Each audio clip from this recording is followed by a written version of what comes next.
Welcome to Right Now Workshop Podcast, where you can write a book and change the world. I'm your host, Kitty Bucholtz, and this is episode 174, Do 1% Better This Year, coming to you on Thursday, January 9th, 2020. It is the first full work week of the year. It's actually not even entirely a full work week here in Sweden because we had Monday off for Epiphany Day. So on Tuesday, I was like, woohoo, let's start everything that I want to do. Take one moment and imagine where this story is going. Woohoo, let's start everything I want to do today. So on Tuesday, I started the first day of working with a personal trainer, and it was not the Monday workout. So the Tuesday and the Thursday workouts are a little bit harder because I'm not only strength training, but I'm also running. So the very first thing I did after a month of eating and a month prior to that of being sick with bronchitis, so after 2 months of virtual inactivity, except for moving my mouth to eat and talk, I went to the gym and worked out really hard and thought I was going to die and wanted to quit. And nonetheless, I got back to my office and said, okay, let's work. By 2:00, I was like, I can't move. I can't think. So I tried to take a nap thinking, well, this will make me feel better. And it did sort of. I think I laid down for 30 to 40 minutes, but I never actually could fall asleep because as exhausted as I was, my brain was still on, woohoo, let's do all these things this week, starting today. So and the thing is that I even had, just the top 3 things that I really want to accomplish today. And then everything else, the other 200 things. And still, Tuesday, I was like, okay, it's all right. Just give yourself a little bit of grace. Tomorrow will be better. Knowing that by Wednesday, all the muscles that I worked hard on Tuesday were going to really start hurting. And then Wednesday was a different workout. So I did upper body on Tuesday. Wednesday, I did lower body. So then my legs wouldn't work, but at least I figured, but at least I'll be able to move my arms and, for instance, wash my hair, which I barely could do on Tuesday because I couldn't get my arms up to the top of my head. Oh my gosh, my arms still hurt. Well, my arms still hurt because today is Thursday. Yes, I'm a little bit late with the podcast, only because I'm so exhausted. So this morning, on the day that you're listening to this morning, I went to the gym and did the really hard workout again, which is upper body plus a run. And again, really wanted to quit, but kept picturing my friend is a personal trainer, and so he's helping me out, but I'm not hiring him. I can't hire him because we don't go to the same gym. So he's helping me out as a friend, and I'm doing some friendly things for him. But one of the things that he said when we talked was, I will help you if you promise to do everything I say. And I'm thinking, this guy is a former military man, and he's in his 30s. He's in the best shape of his life. He, obviously works out all the time. He works at a gym. And I'm thinking, am I really going to do everything? Am I going to promise to do everything that he says? And I'm thinking, I really want to run my fastest half marathon this year. I really do.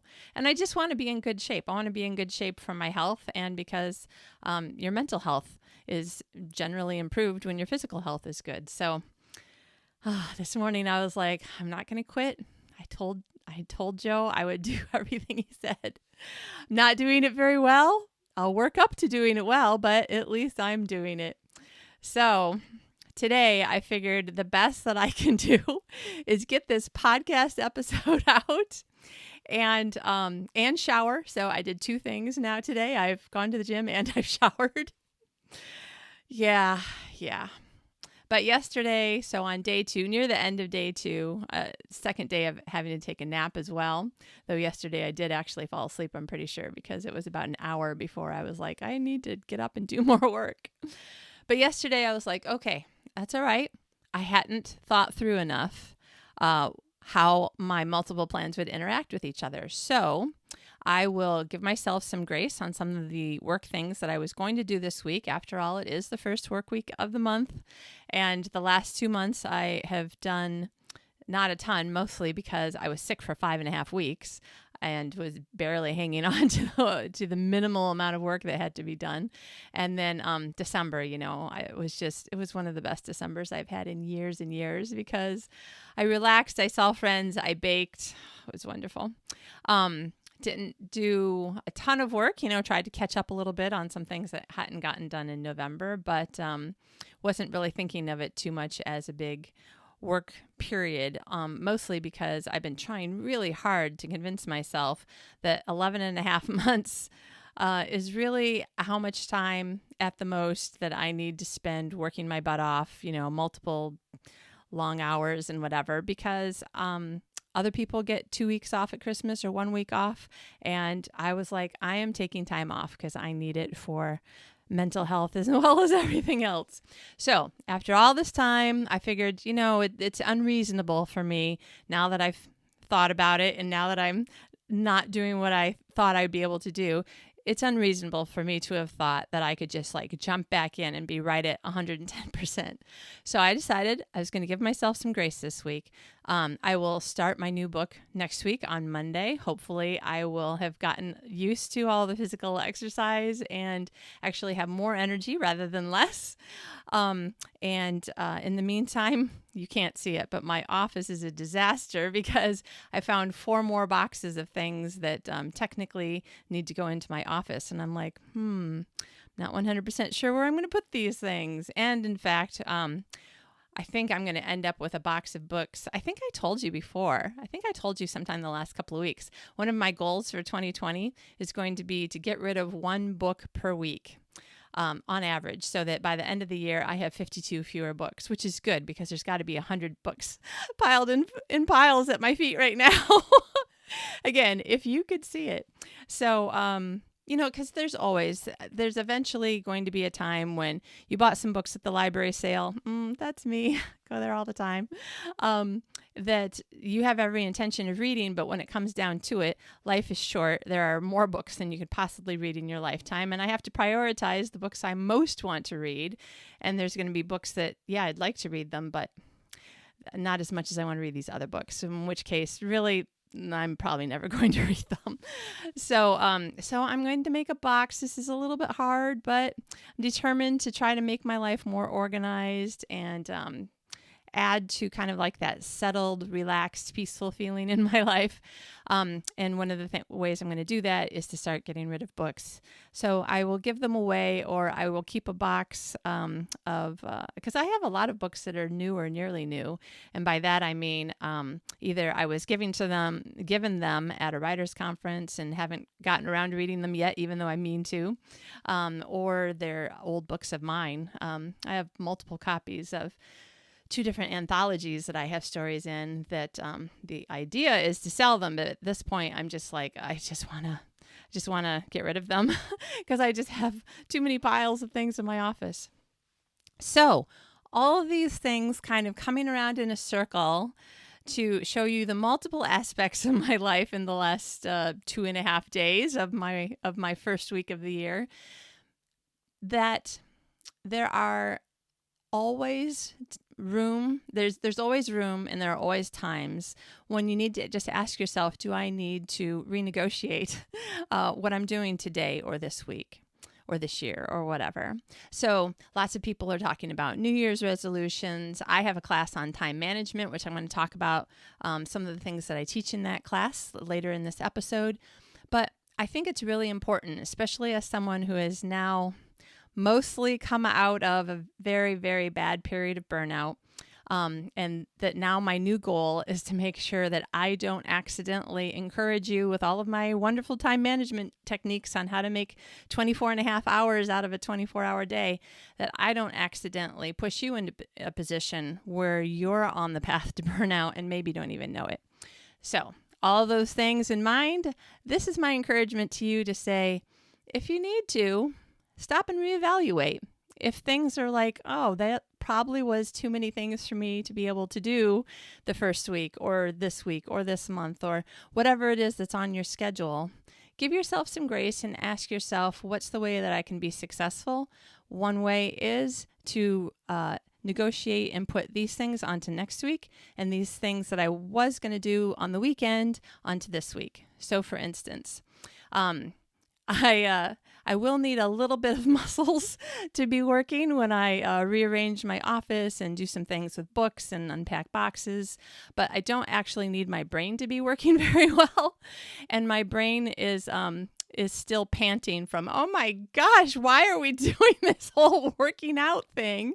So my brain is not doing great on the creative bit right now. So I thought I will spend Thursday and Friday cleaning my office, putting away these boxes, figuring out which of these books are probably going to be in the box of books that I'm going to get rid of. If I don't read them in the next couple of weeks or couple of months, then, and I've had them for years, then I just need to move on, because there are more great books coming out every month, and I keep hearing about more great books that are already out that I didn't know about.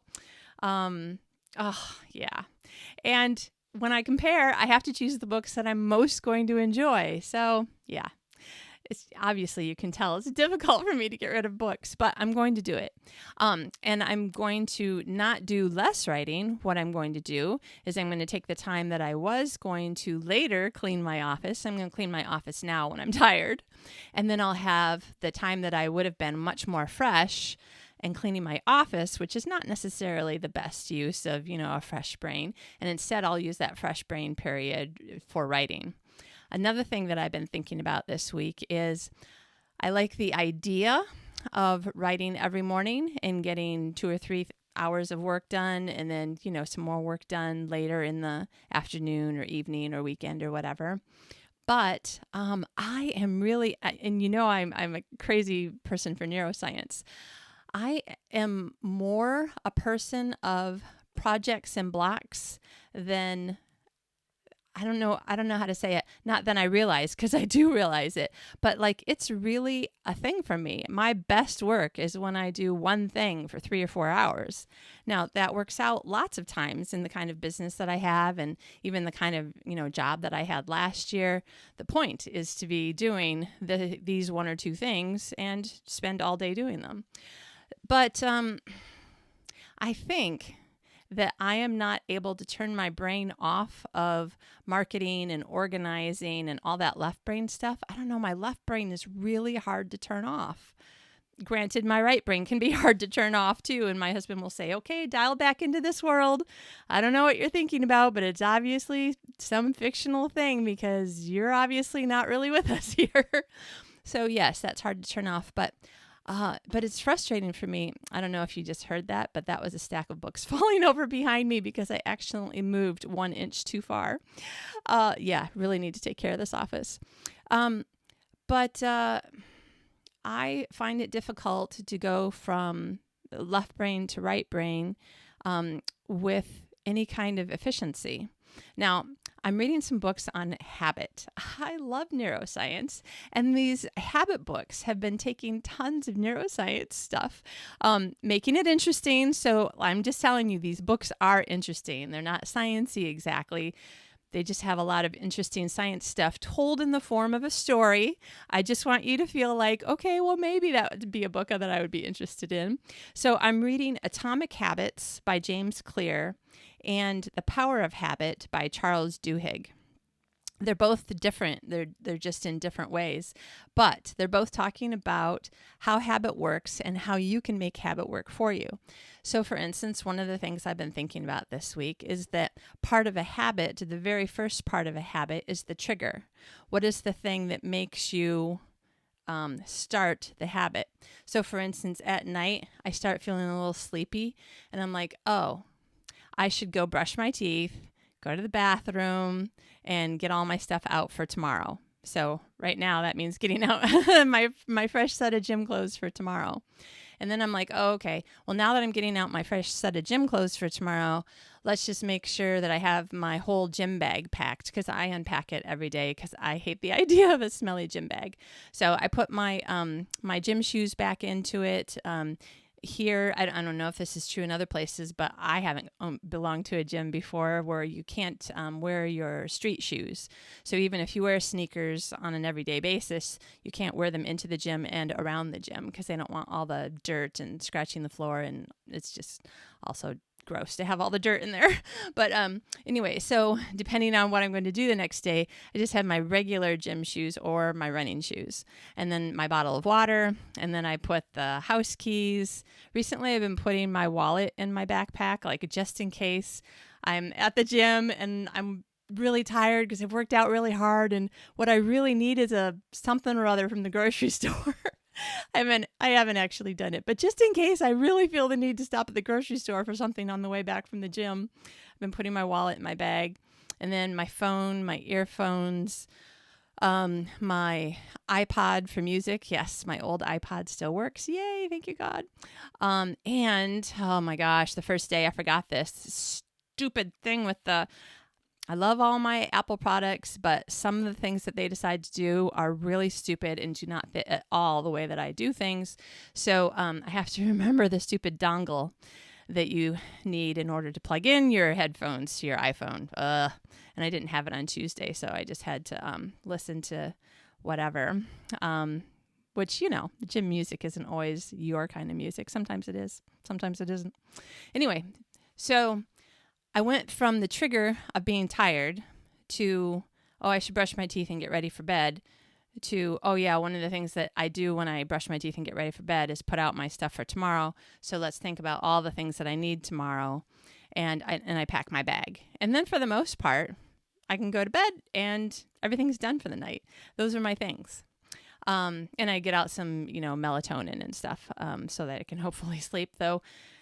If you're wondering, why is she kind of winding around? Okay, I also woke up at 2 o'clock this morning. My brain, for some reason, decided to say, all right, you've had 4.5 hours of sleep. That's more than enough. You should wake up now. And I literally thought it was time to get up because I was that awake. I'm like, I should look at my phone and see what time it is. It's probably like at least 5 or 5:30, and my alarm's going off at 6. So I could just get up and go to the gym 15 minutes early or whatever.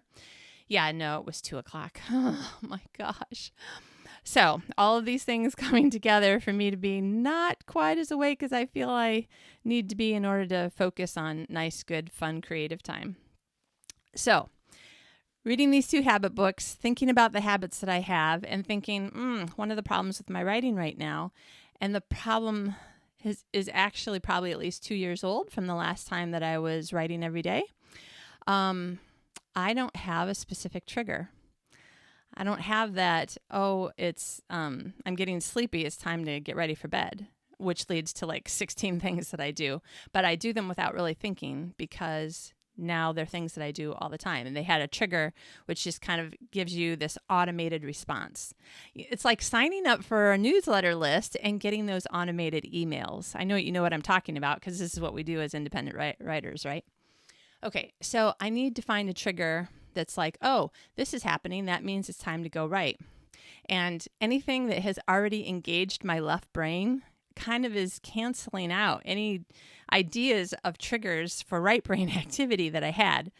So I'm mentioning this in case you're wondering, what's wrong with me? Why can't I get myself to sit down to write? Okay, you need a trigger, a thing that makes you go, right. And it may be something that you have to think about at first for a while. I mean, I used to always just brush my teeth and never floss. I was like, it was never a habit that I was really forced into as a kid. Nothing that I had any reason to feel like I needed to go into as an adult because I had the first 25 or 30 years of my life, I probably had one cavity, so it just wasn't a thing. And then, here's the trigger. I was with my friend Mel, and she's like, oh my gosh, I just came back from the dentist. She'll never believe this. I have 13 cavities. And she was flipping out, as would anyone.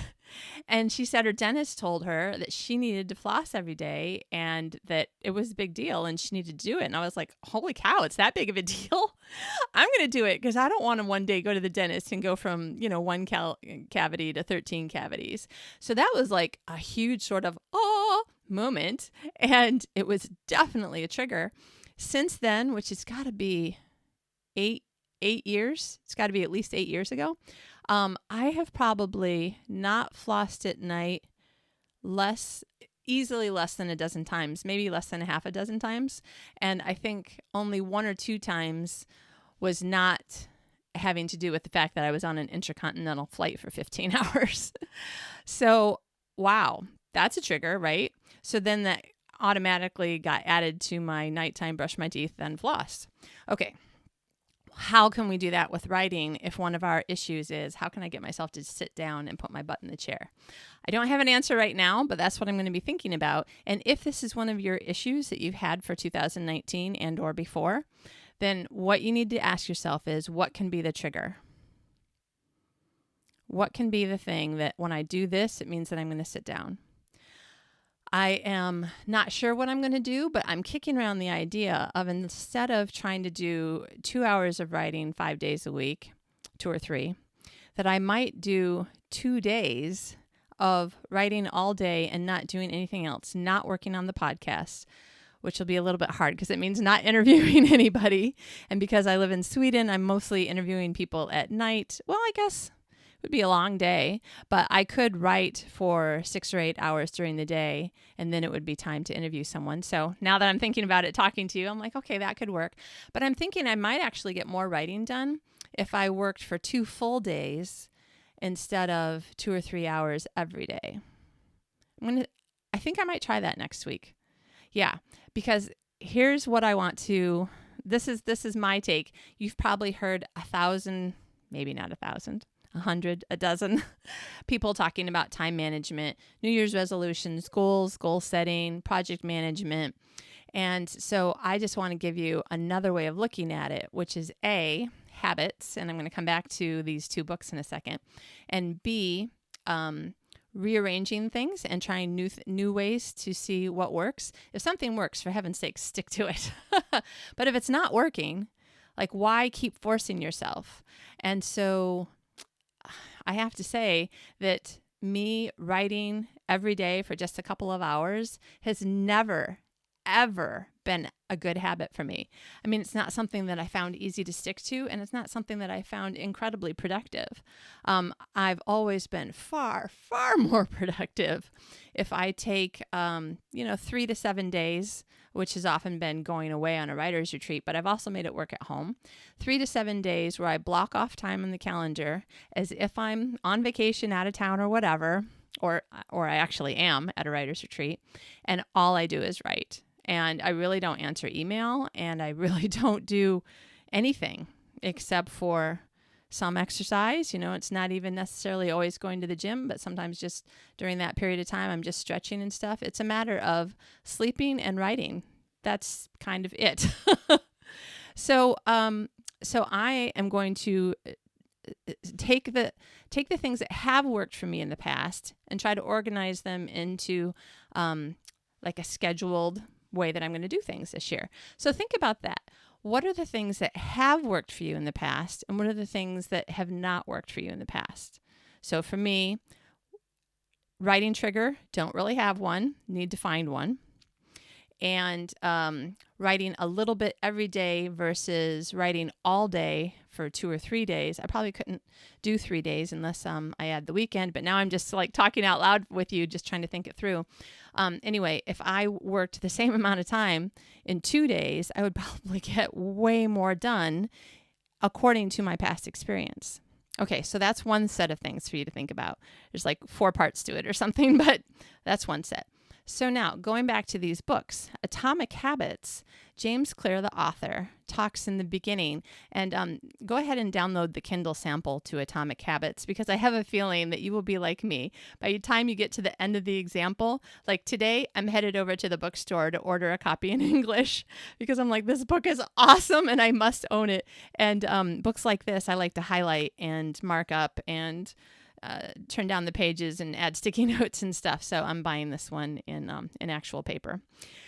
But in the Kindle sample, so in the first part of the book, he talks about what happens if you improve by 1%. First of all, 1% improvement to me does not sound at all daunting. That does not sound scary. Improving by 10% sounds a little bit scary to me.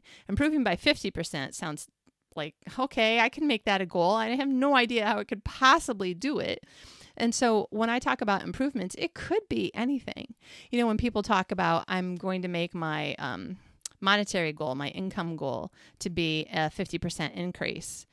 Like, I'm assuming that they have some sort of system that they're going to follow to make that happen. But in my life, I'm like, what would I do to increase my income 50% in 1 year? I don't know.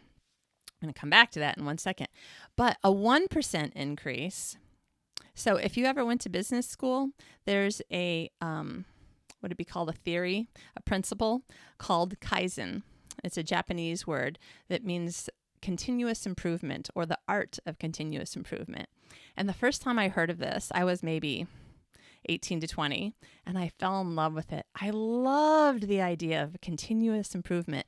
I loved the idea of calling it the art of continuous improvement. Like, this is something I really have to think about and I could be creative with. And then I'm like, how could I creatively find a way to improve some portion of my life 1%? And James says if you improved 1% per day for a year, you would do 37 times better at the end of the year than you did at the beginning of the year. And I'm just like, what? What? But then that sounds daunting. And I think, oh, well, I couldn't possibly improve 1% every day for a whole year. So then this morning I was thinking about it again. I'm like, you know what though? Maybe you could. The whole point is that a 1% improvement is very small, like almost not noticeable. But if you did this small, not scary amount of improvement every day and it built on itself, I mean, imagine if you did just even 10 times better at the end of the year than you did at the beginning of the year. That's amazing. So give that some thought. 1% improvement, the art of continuous improvement. I love this. I'm totally going to be thinking about it. I'm going to go just like wait impatiently for the bookstore to deliver my book. I imagine it'll take a week or two for me to get it, and so I can read more. I want to know more about it. And part of the other thing that James talks about is systems and processes.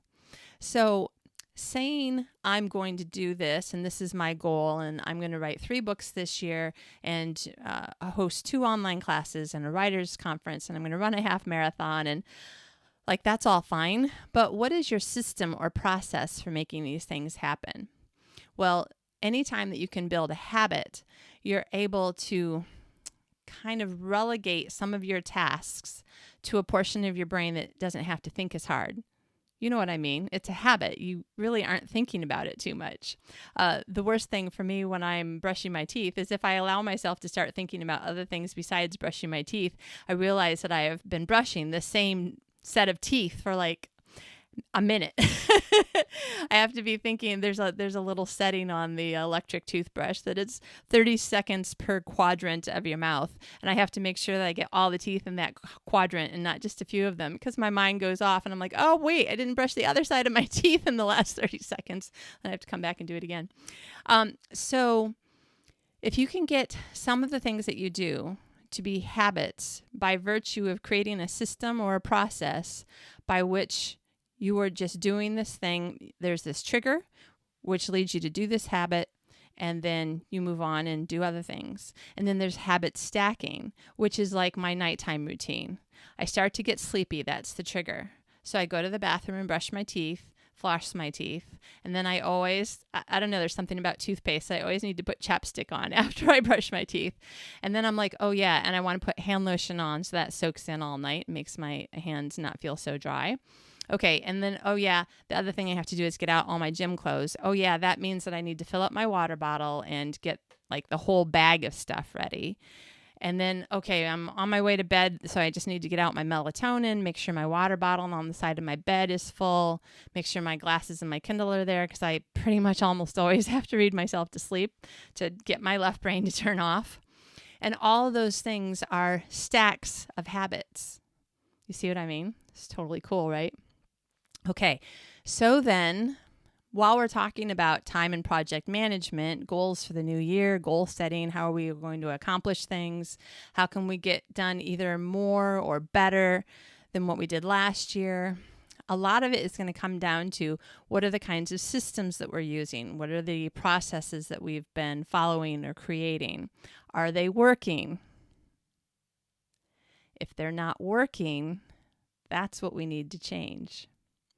So my system for getting my writing done is not much of a system. It's putting it on the list of things to do and then not really getting it done. Now, granted, this week I've also been tired, but putting number one thing to do, write for 2 hours. For other people who have a habit already developed, it's probably not that difficult a thing to do, but I don't actually have any habit or system or process that gets me from the gym to the shower to breakfast to writing, because that's what I'm going to need to do. But the gym, the shower, and breakfast are in part habits or systems, stacks. Each one is a item on my mental to-do list, but each one requires several parts. In addition to taking a shower, that means I have to do my hair afterwards so that I look sort of okay, if I'm going out or doing a podcast like this, because I have the YouTube version. It means, finding the clean clothes that I want for today, which to me always means what's the weather and do I have to go outside or can I just wear like my favorite grungy t-shirt? So each one of those individual things, go to the gym, take a shower, eat breakfast, has a few pieces to it. So each one of them are 3 habits stacked on top of each other that have small little systems built into them. If I can just get the breakfast system to give me a trigger, and I'll think of something that works for me. You'll think of something that works for you, depending on what time of the day, et cetera, that you're doing your writing. That will be the trigger to this is the one I sit down to write. And I suspect, based on my great success with doing long periods of writing successfully in the past, that probably what's going to happen is I'll take 2 days next week, and that will be all day writing, nothing else going on, which means the day before I will have organized everything off so that I don't really have to check email. I don't have to go out to the grocery store. I don't have to run errands. At the most, I would have to interview someone in the evening for the podcast. And then the trigger will be, today is a writing day. I go to the gym, take a shower, eat breakfast, woohoo, writing day. Because in my mind, I'll have that writer's retreat mentality all set. See, so that I think will work for me. Thank you for listening, because this is helpful. I'm already coming up with my systems. I wish I could help you brainstorm your systems. So what is it that is the thing that you'll do before you sit down to write? If you figure out how to make the end of that habit into a trigger for your writing habit, it'll help you to get at least your butt in the chair, as we say. Okay, so systems and processes. Those are the things that I really wanted to talk to you about. What worked last year, what didn't work last year. If it didn't work, and for me, trying to do, even 30 minutes of writing every single day, it's not something that has worked for me ever in the past. And I may try it again, but right this second, I'm like, okay, it's never worked and it's not working right now. So let's go back to the thing that does work for me. Okay, so how is that for you? What is that for you? And then also make plans that can be flexible. So for instance, I knew that part of my work week was going to be stuff that I consider work, real work. And part of my work week, which would include evenings and weekends, was going to be stuff that is work. It's just not, fun, interesting work, which is unpacking boxes, figuring out where things go, making a pile of things that need to be given away, or a box, I think, of things that need to be given away, stuff like that. My office needs to be a little bit more organized. My whiteboard would probably do me better on the wall rather than on sitting against the floor, though I can reach it pretty well here. But at some point, it's just going to knock other things over, like the stacks of books. The stacks of books need to move so I can actually move my chair around and use my desk properly. So there are things here that need to be done so I can take the writing time that I had scheduled for this week and organize everything that I had scheduled for the weekend. By the way, on the weekend, Saturday and Sunday, I don't go to the gym. My guess is I will have a lot more creative energy on Saturday and Sunday. So I'm going to move those things. I'm just going to swap them because my schedule is flexible enough that I can do that. And if you think of what you're scheduling as being this is flexible, this is not, this is flexible, this is not, then there are things that you can swap with other things. So for instance, if you have a job outside of your home, probably not as flexible. Some jobs are. The time of day that you pick up your kids from school, probably not that flexible. But what you do while you're waiting for, a child who's in sports or something, or when you decide to do your grocery shopping, these things, could definitely be flexible. There's no reason why not, right? All right. Those are the big things that I wanted you to talk about, that I wanted to talk to you about. Then when it comes to like the things that I talk about in my class, and I'm making some changes to the class. I'm going to be creating the lesson. I'm going to be rewriting the lessons just a little bit differently to include some of these things having to do with habits, processes, and systems. The 1% improvement, which I think is awesome because it's not scary, and yet it's you trying to do just a little bit better today. And today, and today, and today, so that every day. I also am going to make some changes so that I am not teaching you how to run yourself so hard that you get tons done, but then 2 years later, you're burned out and you're not working for a year, which is what happened to me. And also, this class hasn't had videos before. I always had it in my mind that I would do videos, but then I had this very perfectionistic attitude about it. Well, I'll only do the videos perfectly. And if they're not perfect, if there's anything at all, not perfect about them, then I'm not going to use them. So I've actually created several videos and never put them up on the class because I was like, oh, this is it just needs to be redone one more time. Okay, I'm not doing that anymore because that is also not necessarily, I can't think of a good reason why that is something that I would want you to emulate, to think, oh, that's good the way Kitty does things. Make it perfect or don't do it at all. That I don't think that is the best way to run the majority of life. Obviously, there are some things like a computer program. If it's not perfect, it doesn't work. But most things in life, they can be, fine. For instance, I had no bookcases or walls, just white walls. I had white walls behind me when I did a video last January.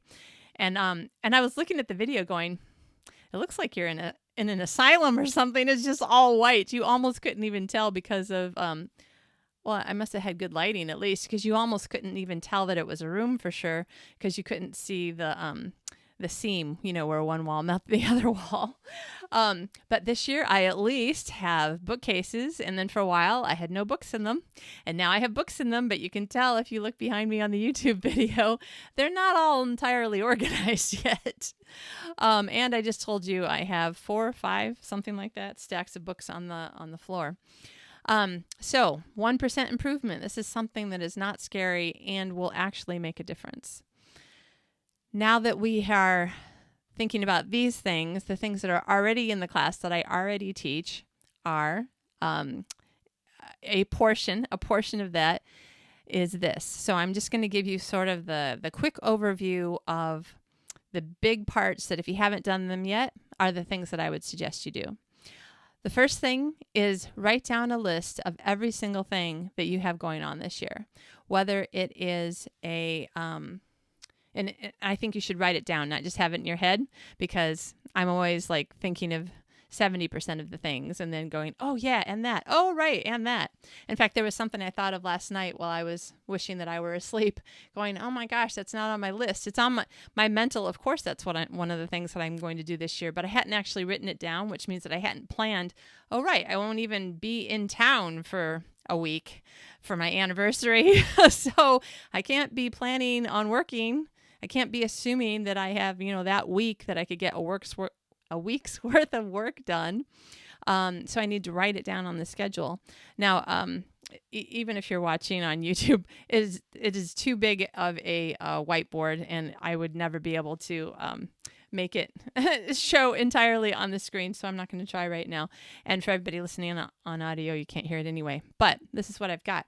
I've got on my whiteboard 2020 planning with an underline, and then I just started doing a brain dump. So the very first thing that I had thought about at that moment was that I plan on running the Copenhagen Half Marathon in September. So I wrote that down. I'm going to London Book Fair in March.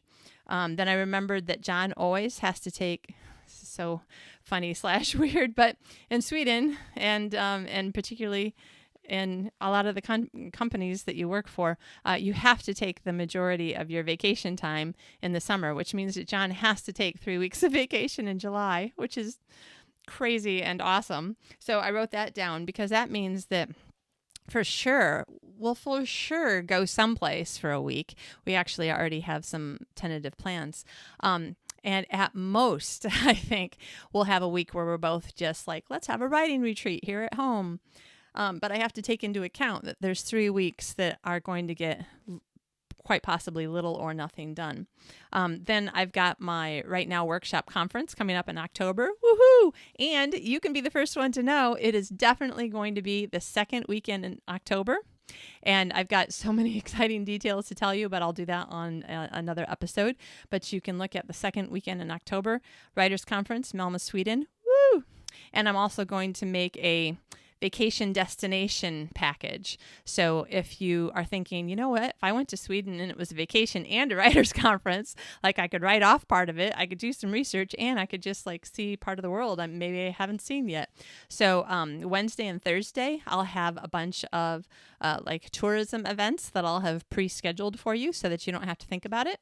And then the conference will be Friday, Saturday with a optional bit that you can also add on that would be half a day on Sunday, which would probably go through lunch or an hour or two after lunch, that will be more of the spiritual side of writing and planning and why are you a writer and encouraging you as a writer and that sort of thing.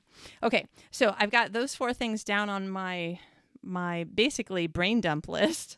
And then I have record videos for classes. There's a couple more podcasts that I may or may not do or may do differently. There's some other people's books that I'm helping them do various things with their books. And then there's a whole bunch of my own writing, which I was like, these are all the things that I'm interested in writing this year. Now I have to decide what I'm actually going to plan on writing this year. What's my strategy? What's my project management for what books come first and that sort of thing. Classes that I'm teaching and classes that I'm in. Yes, not being organized will lead to something that happened to me yesterday, watching this great webinar with Tim Grahl. And he does book marketing. He's also an author himself. First he was a book marketer, and now he's an author as well.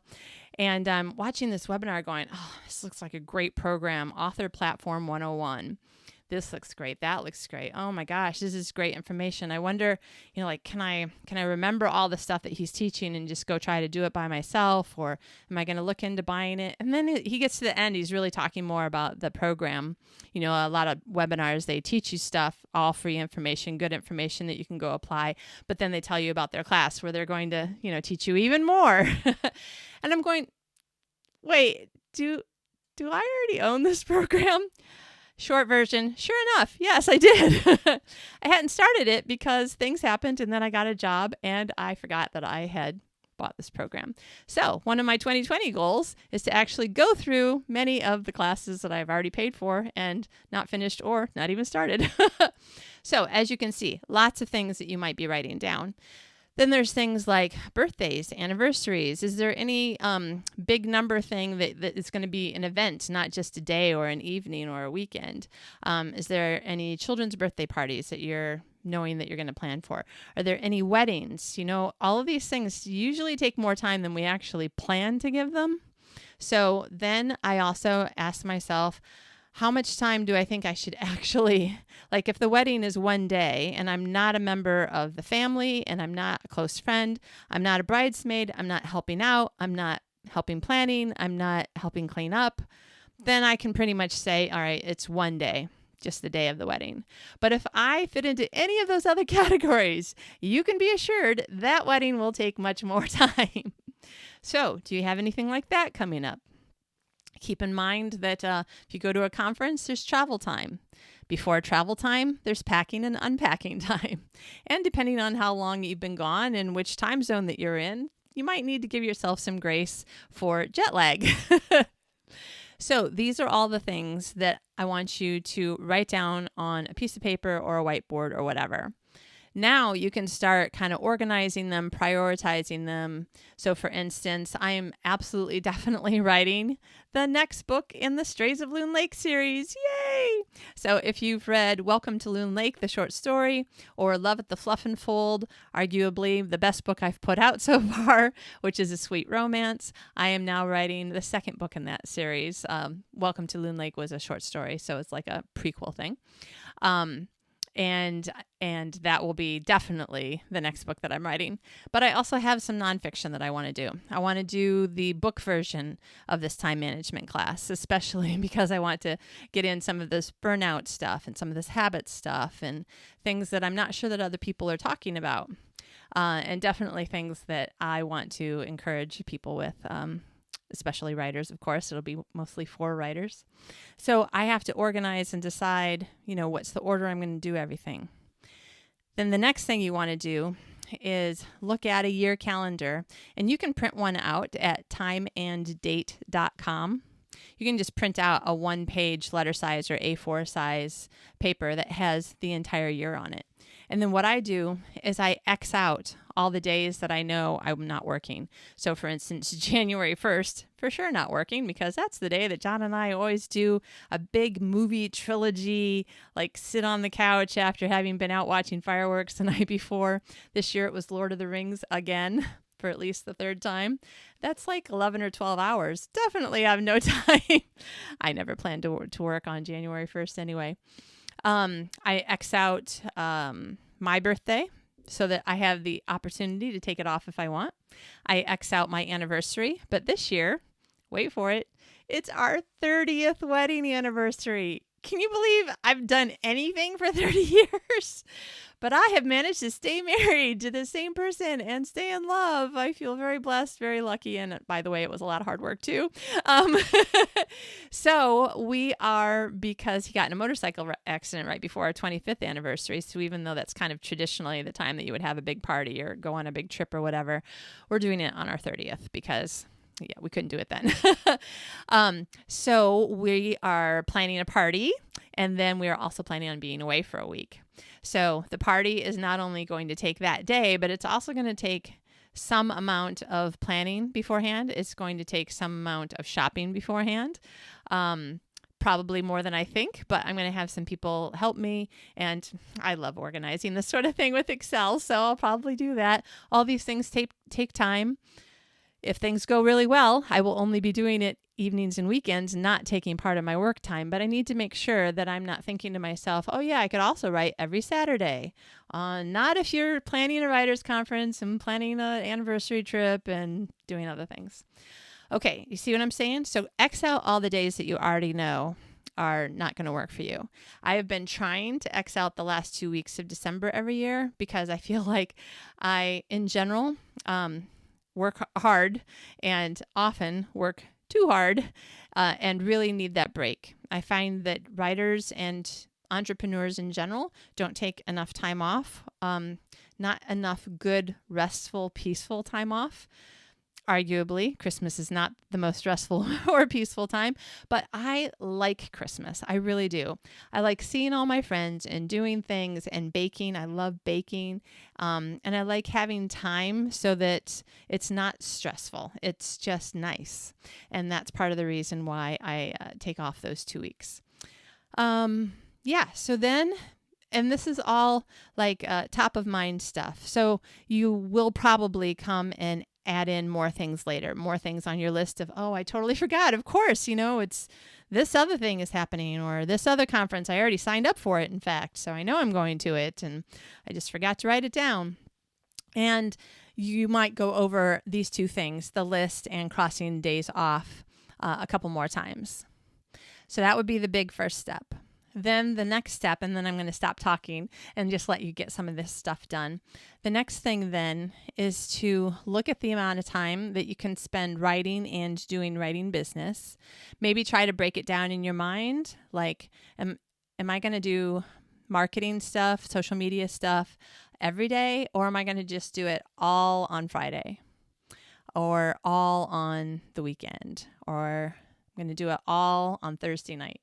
Or am I going to use a scheduler and schedule my tweets and Facebook posts and Instagram posts and that sort of thing? Am I going to write all of my blogs? Like, how often am I going to blog? Am I going to write them on the day that I plan on posting them? Or am I going to try to write like a month's worth and then pre-schedule them? So one day all I do, or maybe 2 days, all I do is write a whole bunch of blogs for the month and then schedule them for the month, and then I'm done. Now I don't have to think about it again until next month. If so, you can make that like a part of your system. So the first Monday and Tuesday of the month, maybe that's what you're doing. I'm just making up things as far as the schedule, but just to give you an idea. So for instance, one of the things that Tim talked about in his Author Platform 101 webinar was, for instance, you could send out 2 newsletters to your readers every month. And then he was saying that people always ask, when exactly, and not only what day, but what time of the day is the best time. So if I am paraphrasing him correctly, he said to some degree it's arbitrary. He's done a lot of research. There's not a huge amount of difference. So just to give people something where they can be like, okay, this is my schedule. He's like, this is what I want you to do. The second Tuesday of the month, send out an email saying, I just did a blog post with a book review of a book in my genre, and I think that you might really like it. And then the 4th Tuesday of the month, so that's how the every other week thing works, the 1st and 3rd or 2nd and 4th, whatever. You send out an email that's your author update. This way you're getting 2 emails out instead of 1 every month. But it's not like, oh, what could I possibly think of to say that's not buy my book? Have you bought my book? Because that's not useful and embarrassing. So see, he gave a system. So now I can either do that system on those 2 weeks, or I could find a day that I decide to do the entire thing and then just schedule those 2 newsletters to go out. See, it just depends on how your brain works. Remember, I was just saying that my writing brain likes to just know that it's got the whole day, and it doesn't have to like hurry up and turn on right this second because you've got 34 minutes left. It's quite happy to just know that I can do all the writing. So who knows, maybe I will find that doing 2 days of 5 hours of novel writing, which is usually my limit when it comes to my brain being actually able to think up constantly, brand new things, creative things, then maybe the last couple of hours of the day will be these newsletter writing, blog writing. What was something else I was just thinking? I might be able to work on my nonfiction book. It's just, it engages a different part of my brain. So I may try that. So you see, what I might do is schedule all of my writing in blocks, and then I'll break up those blocks into pieces. For you, it might be something totally different. What you're looking at is just, what is the system that you want to attempt? And then give it a week, a month, and see whether or not it's working. If it's working and you just want to tweak it, remember, now you can start thinking, how can I be 1% better? It may be that your system mostly works, but you're like, I wish I could fill in the blank, do something better. Then you can start looking at little bits of continuous improvement. Or you might be thinking the system isn't working. So for instance, my grand idea for starting every single wonderful thing for the new year on the first day of the first working day of the year. Yeah, that turned out to be just a really silly idea. Looking back, I'm like, why did I think that could work? So going to the gym for 2 hours for the first time, and I don't even want to tell you. It's not that I don't go to the gym, but I can't tell you the last time I was at the gym for 2 hours. And then also starting a brand new book. Yeah, that obviously wasn't going to work for me. So look at your schedule the same way. So now look at whether or not you want to consider how much time do you have and how much can you comfortably get done in that time, and then you can plan forward in that way. Does that make sense? So it looks like I'm going to end up with 110 writing hours over the next 6 months. And sometimes I'll plan in general over the course of a year, but then I'll only plan like very, very specifically over the course of about 90 days, 3 months or so. And in fact, that planner that I talked to you about a few times, the My Brilliant Writing Planner by Susan May Warren, who was on talking about it, and you can just Google My Brilliant Writing Planner to find out more about it. It actually has pages in it that's set up to plan out 90 days of work, 90 days of work, writing and whatever. So that's the way my brain works. So I'm definitely going to do that, but I still need to have in general what I think I'm going to get done in a year. But during those 90 days, then I can start changing processes. Also, think about what changes during the course of the year. You may find, let me give it to you as my example. I'm going to have more writing time for the next probably 4 to 5 months than I will for the next 5 months after that. Because as I get closer to the half marathon, I'll have to spend more time running. Yay! I really do like it, obviously, or I wouldn't have signed up. But it's the amount of time that takes that sometimes I'm like, oh, why am I doing this? But because I know that, then I've thought to myself, all right, I need to get a lot of writing done in the first 5 months of the year. Also, the Writers' Conference, it's going to require a ton of work. I'm very excited. A ton of planning. I love planning. I've got several friends helping me. It's going to be a great time, very fun. But as we get closer to the conference, there will be sections of time when I'll have to spend most of my time on the conference and very little time writing. Right this second, there are some things that need to be done, but it's not like days worth of stuff, like all day for days in a row. So look at your schedule. You may find that, for instance, if you have kids at home during the summer, depending on your schedule, that might be a worse time for you to get things done because you're doing things with your kids, or it might be a better time to get things done, or it might have a little bit of both because the kids are going to camps or different activities where they'll be gone 3 or 4 or 5 days in a row or something like that. But it also might be the time that you have family vacation, which you may decide means 100% focus on family. I'm kind of a pro focus on what you're doing in the moment kind of person. Other people are very happy to be like, this is our free time. So you can swim, you can read, I'm going to write. It's also awesome. I actually love that part too. So when you start thinking about how best you work within the system of life that you have right now and how that changes sometimes over the course of the year, summer might be different from winter. As you get close to November and December in the United States, it's just a whirlwind of activity and cooking and seeing people and family get-togethers and there's a lot of stuff going on for the last 6 weeks at least of the year if you're in the U.S. And depending on whether or not you even, do Thanksgiving and Christmas, because not everybody does. So now you have written down your list of all the things you can think of that are going on and things that you want to get accomplished. You've crossed out all the days on the calendar when you're like, I know for sure that I can't write that day. And I strongly encourage you to make sure there's at least one day crossed out each week because I think that we all need a break. Not everybody's brain requires a break in the same way. I do believe that we all need a rest period. And maybe your rest period is on Sundays you'll only write for 2 hours and you take the rest of the day off and do nothing or go play or whatever. But for me, I think that it works pretty well for me to just choose that unless something comes up that, oh my gosh, this absolutely has to be done, there's a deadline, and I don't make a habit of waiting until the last minute and having deadlines coming up. I pretty much cross off every single Sunday just so that I can make sure that I'm having a day of rest every week. Hopefully, preferably to relax, to feel like, I've gotten to play at whatever play is for me, and to just feel rested and ready to start the work day again. Sometimes I spend an awful lot of time doing volunteer work and stuff at church, in which case sometimes I'll switch it and I'll be like, okay, well, Sunday isn't really a rest day sometimes, so Saturday I'm going to rest. But that means that for the most part, I've just made the whole weekend sort of unavailable for writing and work.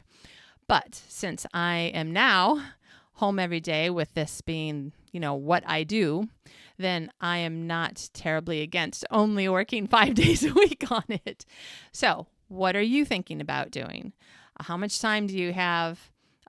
What can you plan around? What are places where you can be flexible? What are things that are inflexible? Maybe you've already made a plan for what week your family vacation is on. Is somebody coming to visit you? You can probably still get some writing done, but you will have to consider, how flexible do you need to be depending on who the visitor is. I have plenty of friends who come to visit. Well, I mean, over the period of time of my life, I have had plenty of friends come to visit who are happy for me to need to do my writing for a couple hours in the morning before we go off and play. And there have been other times when, for one reason or another, because I'll just leave it at that. Because one reason or the other, I just decided to take off the whole time that they were here because it was just easier and or more fun. So once you have all of this kind of laid out, then you can kind of begin to go, oh, I don't really have 365 days. No wonder I feel like I don't get as much done as I planned. If you plan on 365 days, I'm sorry, no matter who you are not going to be able to get it done. There is no way that you could, I'm not saying there's no way that you can work 365 days. I'm just saying there's no way that you can work all day 365 days. Certainly not for any length of time. And not without having some health possible issues.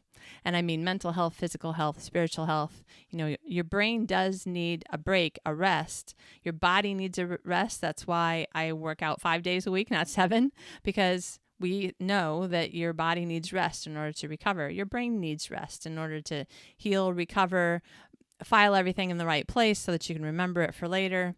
And just to give you more energy when you start up again. So, as I mentioned, all of that was talking about planning forward. The other thing that you can do is plan backward, which is I have a book contract and or for whatever kind of deadline it is, I have a deadline. Maybe the deadline is a traditional book contract deadline.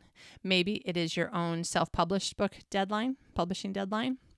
Maybe it is a deadline where this is the window where your editor is saying this is the window that I can give you to read. Therefore, you need to be able to give me your complete manuscript by this date, because otherwise I'll have other clients in their windows and, you snooze, you lose. You might have that kind of a deadline. You might be going to a conference where you can pitch to an agent and you need to be able to pitch that you have a completed manuscript and that you have a synopsis and chapters ready to send. If they say, yeah, that sounds great, send it.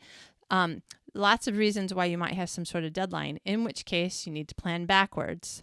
Now that you've crossed out all the days on the calendar when you're like, yeah, that's probably not going to be a day that I can work, keeping in mind that there may be times where you cross out days and that whatever was the reason why you crossed out, turns out that you did have an hour to write or more. So I always look at it as kind of buffer time. I definitely don't want to plan on it in case it never happens and then I'm definitely behind. But I like the idea of knowing that it's possible that even though I crossed off, this whole period right here, that I might be able to sneak in 30 or 60 minutes of writing during some of these days. So if you're planning backward from a deadline, you look to see how many days you actually have, how many days are not now crossed off. Then figure out what needs to be done before the deadline and divide it by the number of days or hours or whatever it is, however you find it easier to schedule things, and say, okay, this is how much needs to be done per day or per writing hour or whatever it is in order to finish whatever your deadline is by the deadline. Does that make sense? So again, we can't be necessarily thinking, well, my deadline is April 1st and therefore I have 3 months. Not really. Today is what I just say it was, January 9th. my gosh, I can't believe it's January 9th already even. So we're already 9 days into the year. You don't have those 9 days, so it's not really that you have 3 months. Plus, there's, working, eating, sleeping, showering, exercising, family time.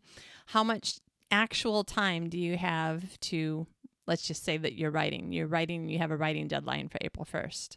Also, if you're me, oh, wait, I'm also going to London Book Fair. That'll be a week. So there's another week that's not part of, I don't have 3 months. You see what I'm saying? So it's important, whether you're doing forward planning or backward planning, to consider the days that you actually probably can't be writing, probably won't be writing. And if it does happen, you can be like, woohoo, bonus, and consider it part of the buffer time. Because I don't see any reason why.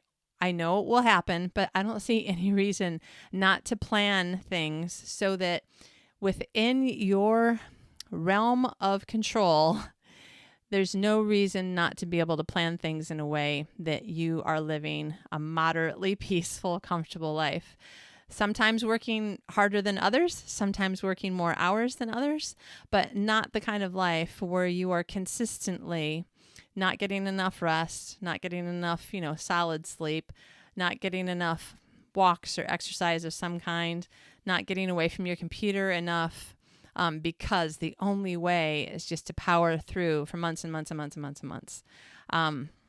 Just take it as someone who got sick. It's not a good way to go. Let's not do that. Don't plan that way. All right, I hope this is giving you some ideas about how you can look at the schedule for this year. You still have plenty of time. I mean, time is sort of a made-up way that we just, use to differentiate the space that we live in, right? So even though I just said, oh, you don't really have 3 months, on the other hand, we all have the same amount of time. Yes, everybody says that. But if you don't hit a deadline, there are very few things in the world that are actually going to completely fall apart if we are a couple of days or a week later. I also give myself the possibility of 12 sick days a year. That's only 1 day a month. Now, I don't really get sick, but 2 months ago, I was sick for 5.5 weeks. I couldn't do much of anything. It was horrible. It was really horrible. I've never been sick that long, and it's been a long time since I've been sick in general, except for the burnout, in which case it was sort of like 24/365. But so you can give yourself an idea of how many days last year were you sick or you had to take care of someone else who was sick. Now you may say, well, I was sick for 3 days total where I was just like a vegetable, unable to work.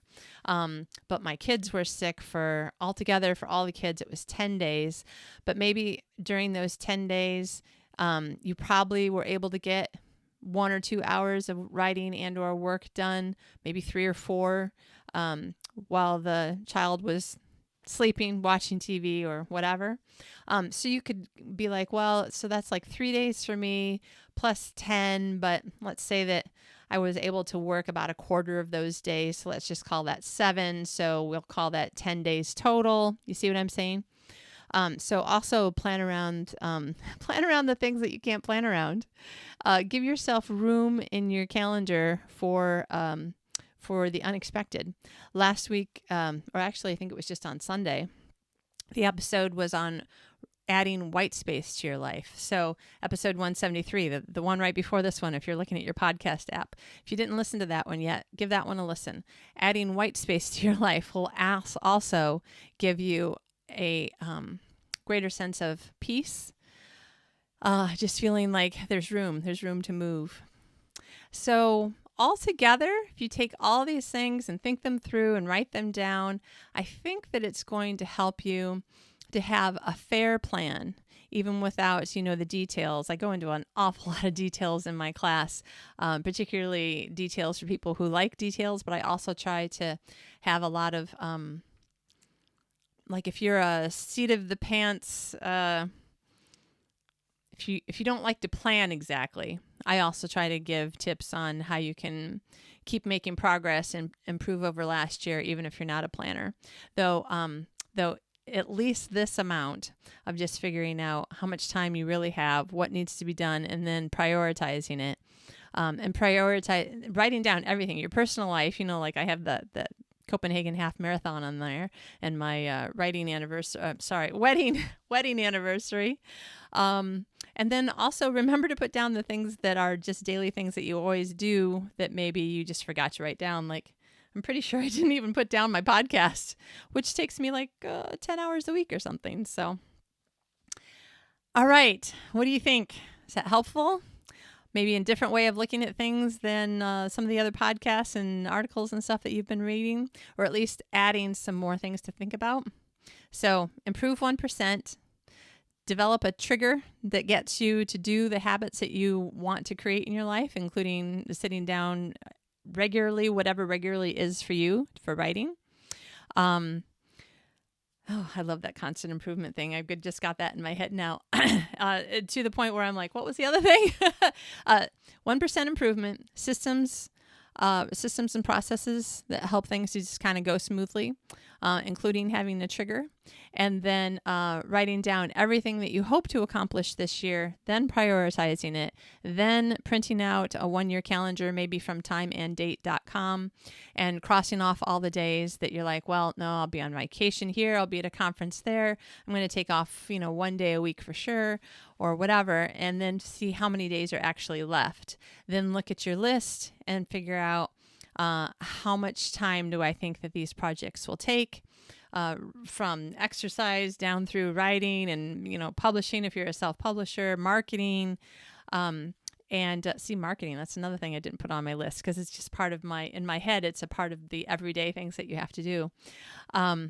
And then seeing how much of that you think you can really get done in a year, and particularly plan out the next 3 months. And then, mid-March, start looking at planning out April, May, June. And then mid-June, start looking at planning out July, August, September, etc., so that you'll have a better idea of maybe something took longer, or some book like just flew out and you're like, that was the best writing experience ever. It's the fastest I've ever written a book. Well, then you might be able to be like, oh, okay, I have extra time now because that book went so fast. Or, okay, that book took me 2 weeks longer than I thought it would. Now I'm 2 weeks behind in some of these other things. Don't look at it as behind. Just look at it as something that in the next quarter, I will rearrange things so that now I'll have new deadlines, for lack of a better way to say it, so that I can once again feel like, okay, that's all right, because now I'm going to meet, these deadlines and get these projects accomplished in these next 3 months. And then you can make changes and stuff again as you get to the next 3 and then the last 3 months of the year. I want us both to be enjoying our work and our life all together, to have more peace, to get a lot done, but to be really happy and excited and peaceful about it. So I hope that was helpful. I will probably do one more of these in the future, and I'll let you know when the time management class opens again. It's called Going the Distance, and it's part of Right Now Workshop. So I will let you know when that comes open. And in the meantime, think about what you could do to do things 1% better today. That's what I'm going to be thinking about. I'm very excited. Right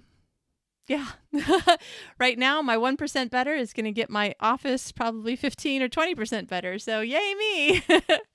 All right. Happy January, and we will talk to you again next week.